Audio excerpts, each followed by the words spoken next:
दोस्तों नमस्कार। फोर्जिंग की फिर एक नई वीडियो के साथ फिर से हाजिर हैं।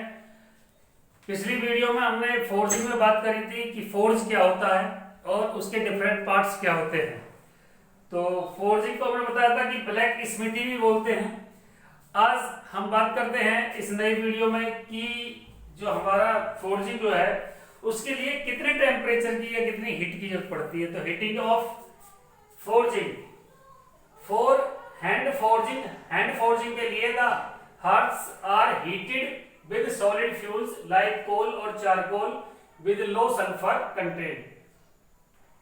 जितने भी हैंड फोर्जिंग होते हैं उनके लिए क्या करते हैं, जो हर्ट्स को जो हीट करते हैं वो सॉलिड फ्यूल के जरिए करते हैं, चाहे तो वो कोल हो सकता है, चारकोल हो सकता है या फिर लो सल्फर कंटेंट के साथ। फॉर हीटिंग टूल्स स्टील की बात करते हैं यदि स्टील के लिए, तो charcoal is preferred as the fire burns more evenly when charcoal is used.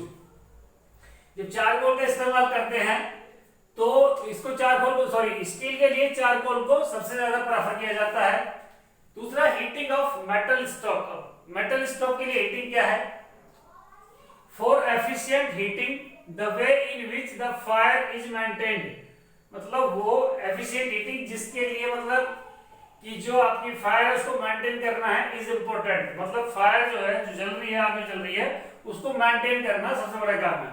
The fire which is maintained on the top surface will be thin and not suitable for heating. जो सबसे ऊपर top surface जो होगी वो उसकी fire की वो बहुत पतली होगी और जो कि इसके लिए सुटेबल नहीं है। The metal to carry out forging, मतलब उस मेटल के लिए आवश्यक नहीं, जरूरी नहीं है वो जिसका हमको क्या करना है, फोर्जिंग करना है। The fire should come from deep in the hearth. Deep के अंदर जो है मतलब हर्थ के अंदर जो है फायर जो है नीचे से आनी चाहिए, गहराई से। The forge fire should be maintained clean that is free from S clinkers and dust.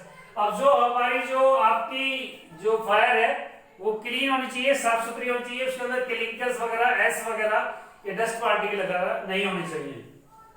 Clinkers is formed as the coke burns, जैसे कॉक जलना शुरू होता है तो क्लिंकर्स बनते हैं।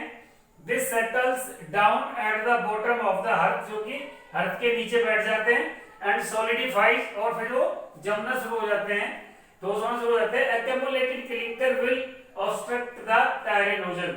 अब यदि जो है आपकी क्लिंकर्स उसके अंदर जो मात्रा में बढ़ जाएगी तो जो टायरे जो है यानी कि जो टायरे नोजल्स हैं उनके बीच में रुकावट आ जाएगी।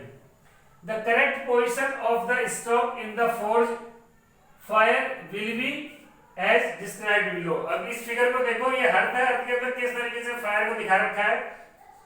ये आपके टायरे नोजल्स हैं, ये वाली जो है, ये आपका ये जो रखा है ये आपका वर्क पीस है और ये आपका कोप वगैरह है जो जलता है। टोटल क्या है, आपकी हर्थ है। तो the stove is placed away from the tuyere, tuyere से अलग रखा जाता है स्टोव को, ensuring that the cold air does not fall directly on the stove, ताकि स्टोव पर डायरेक्टली जो है ठंडी हवा जो है डायरेक्ट उसकी कॉन्टेक्ट में ना आ पाए। The top surface of the work should have a thick layer of the fuel। अब जो सरफेस है उसके ऊपर की टॉप को सरफेस वो जो क्या होगा, वहां पे फ्यूल की थिक लेयर मिलेगी। The work should be covered on all sides with the fuel, और फ्यूल से जो है जो हमारी ऑब्जेक्ट है चारों तरफ से ढक जाएगी, कोल, चारकोल, ईटीसी से।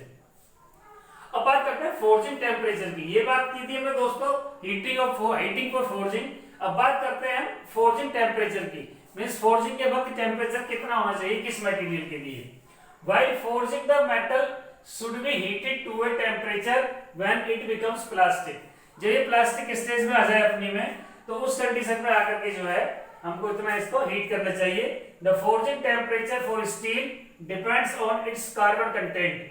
अब जो स्टील के लिए जो फोर्जिंग टेम्परेचर होता है वो इसके कार्बन कंटेंट्स पर निर्भर करता है एंड द अलॉइंग एलिमेंट्स, और जो अलॉइंग एलिमेंट्स हैं उन पर। अब हीटिंग टेम्परेचर फॉर स्टील, अब बात करते हैं कि स्टील के लिए हीटिंग टेम्परेचर कितना चाहिए। The heating temperature for steel are क्या क्या, लो कार्बन स्टील के लिए 1300 degree centigrade, high carbon steel के लिए 1100 डिग्री सेंटीग्रेड और लो एलॉइंग स्टील के लिए भी 1100 डिग्री सेंटीग्रेड। तो इसमें से क्वेश्चन पूछ लेते हैं, कई बार एक नंबर का आ चुका है, मतलब एक क्वेश्चन आ चुका है कि लो कार्बन स्टील के लिए अर्थ के अंदर टेम्परेचर कितना होना चाहिए फोर्जिंग में।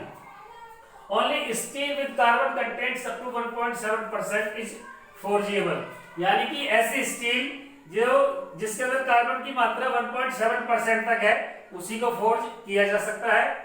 If the forging is carried out at very low temperature, अब यदि हम फोर्जिंग को बहुत कम टेम्परेचर पर करते हैं, द वर्क में डेवलप क्रैक और will be work hardened, work hardened हो जाएगा या तो उसके अंदर जो क्रैक डेवलप हो जाएंगे।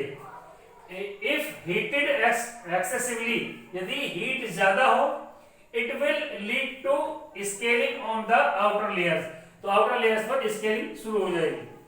The work to be forced may require several heatings to complete the forging, forging को कंप्लीट करने के लिए जो आपका वर्क जो है उसको कितनी फोर्स की जरूरत पड़ती है फोर्स के लिए, but it is always better however to complete the work with the minimum number of heatings, मतलब जितने भी कम से कम उसको हीटिंग दी जाए मटेरियल को उतना ज्यादा बेहतर है, यानी कि उसको बार बार गर्म करके हम उसकी शेप चेंज करते रहें, जितना कम से कम हमको हीट दे करके शेप चेंज करनी पड़ेगी उतना ज्यादा बेहतर रहेगा। अब टेम्परेचर एंड कलर, किस टेम्परेचर पर कैसा कलर होता है?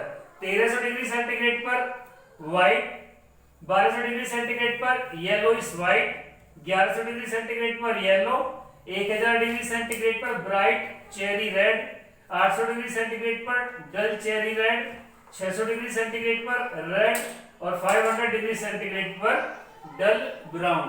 तो दोस्तों ये हमारी फोर्जिंग की दूसरी क्लास थी। पहली क्लास में हमने आपको बताया था फोर्जिंग यानी कि फोर्ज के बारे में, उसके पार्ट्स के बारे में।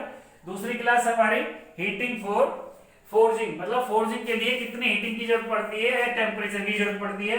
तो दोस्तों नेक्स्ट क्लास में इसके नेक्स्ट वीडियो के साथ फिर हाजिर होंगे, तब तक के लिए नमस्कार।